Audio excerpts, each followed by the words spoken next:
Welcome to NightShift here from Edition Financial Arena. Eric Lopez, Nick Porcelli. We just watched UCF lose a heartbreaker to Ole Miss, 70-68. Nick, this was a physical game, lots of foul calls, but let's talk about the end of the game because that's something that fans are going to be talking about. The last two possessions for UCF in particular. One where Jalen Sellers drove, got bumped, no call, didn't get a score there. And then, of course, Darius Johnson splits the free throws. They get the steal. The shot is blocked by Cisse. Just take us through that whole sequence there in the last two possessions. It's, my emotions were like a roller coaster, up and down. We'll talk about the first sequence. I mean, both came from amazing plays, amazing steals on defense, and that's definitely one of the positive things because in both those scenarios, I thought, all right, game's over, but no, UCF gave themselves a fighting chance. So that has to be commended. That being said, the first one, I don't know, just got to give Ole Miss the credit. Solid defense. They just shut it down and forced that the shot clock violation.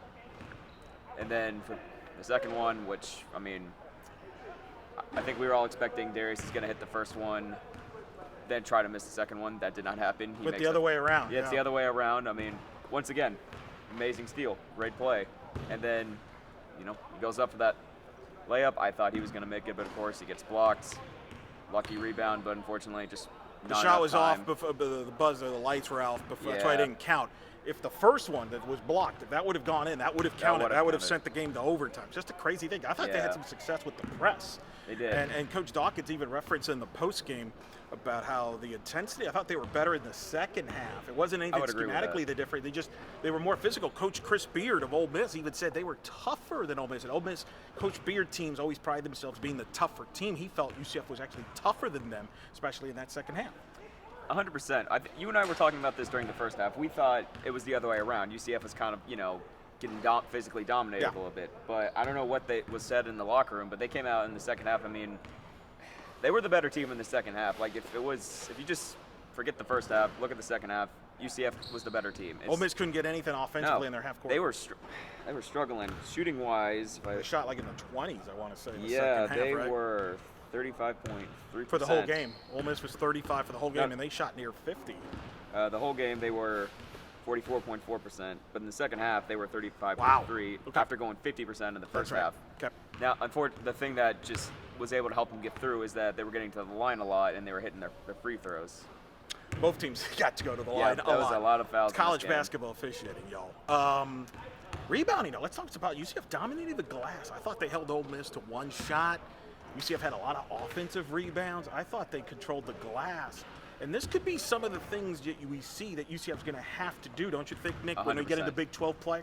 Yeah, we're still talking about this. Physically dominant. Who wants to be the dominant? And when I watch basketball, I think if you can get the rebounds, because when everyone's going for the ball, if you're the one who can come out the rebound, that's a big sign of who could be dominant. And they were, like I said, second half, they were controlling that.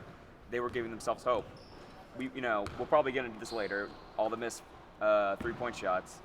There was a couple of ones that they missed, but then they got the rebound, and they were able to score off that, or like they kept that momentum rolling. Like in the second half, you felt momentum was on their side. The crowd was really into it. Even when they missed their three-pointers, they were able to hold on to that momentum because they were rebounding their shots.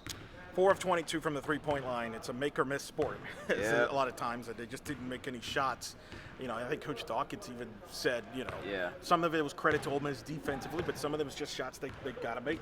And, that's the frustrating thing for them. I thought Darius Johnson played well. You liked how Darius played very well. You asked about Darius. Your thoughts on him, and for a change, he was the one who didn't get the help. We talked earlier in the year about Sellers getting him the help. Well, tonight was more of Darius kind of carrying the offense. Yeah, it's funny. When they lost to Stetson, Coach Dawkins said we can't rely just on Jalen Sellers, because I think that was the game where he just scored, I want to say 34. It was his career high. Well, tonight was a night where they had to rely on Darius Johnson. Not to say, in the second half, if you look at the score sheet, a lot of guys started to, pick up the slack a little bit, scoring some points, but it was really all him. There were certain points where it felt like, it was him versus the whole world. They were putting everybody on him, and to his credit, he fought back, he led it well. I'm going to go as far as to say the main reason that they were in this game was because of the way he was playing. Because if we were talking about the struggles with shooting. Sure. It's even worse if it was one for him because he was knocking his shots down. Yeah, read us his box score there for Darius. Well, first of all, I want to point this out. We were talking about 4 for 22 from three-point range. Line, yeah. Yep. 2 of them were his. Yep. And anyways, for the rest of him, he was 9 for 16 total shooting, 2 for 5 from three-point range. I think you take that. Points. You would take that efficiency. That's good efficiency there. Yeah, it was a great game. He was game. upset. He was talking in the postgame about some of the turnovers there late, but that's going to happen when you handle the ball as much as he's going to do at the point guard position. I personally think that they knew they wanted to go to him, so Ole Miss was just, they were guarding him. Sure. Of course, it's more likely you're going to turn it over there. All right, let's give me your last takeaways here. We'll see this team again against Maine a week Monday, the 18th. Give me your takeaways moving forward now. They got Maine and Florida A&M coming up at home. Easier opponents. Yeah. But don't take them lightly. Still got that Stetson game in my mind. You can never take a team lightly. Those are games that they definitely need to win. So hopefully that they can use them as kind of like a practice and something to get their. Well, you're going to get Antoine Jones more playing time. He made his debut on Sunday there. Yeah, he wasn't as much as you would have thought. So his first game, Ole Miss, right? Tricky Yeah, they wanted to dip his toes in the water, but as you were saying, for the next 2 games, I hope that's the game where they start to really get him in, and that's when we can see what his role in this team is, because you definitely could not see what it was tonight. Still kind of a team figuring itself out there, yeah. But I think we saw some identity stuff that UCF's going to have to do to be competitive in the Big 12. Defensive intensity, physicality, the boards. I thought that there were some positives from that, but tough loss there otherwise against a good Ole Miss team that's 9-0. Yeah. But yeah, we definitely saw what needs to happen in the Big 12. Like everyone was saying it. Coach Beard, Coach Dawkins, the players we talked to, everyone was saying this felt like a Big 12 game. Yeah. So we definitely saw some of the things that they definitely need to do. Go crazy on defense, and we definitely saw some of the things that they need to not do, i.e., maybe start making a few more three-pointers. And free throws too. But, yeah. Should be fun. That is Nick Porcelli. I'm Eric Lopez. Check us out on all the platforms. Nick, tell the audience where they can find us on the platform here. You'll be writing the recap of this game on blackandgoldbanneret.com.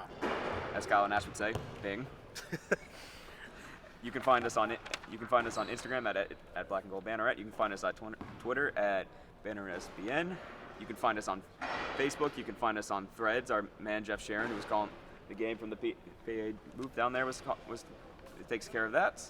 And you can find us on YouTube, where you can also see some of the press conferences.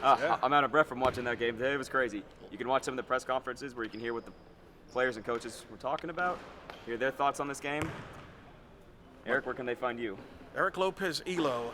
I will be with Nick throughout. We'll do these periodically at all the different UCF sporting events. Keep it on blackandgoldbanneret.com for all the latest. For Nick, I'm Eric Lopez, signing off from the Edition Financial Arena, where the Knights fall to Ole Miss 70-68 there. So we'll talk to you soon.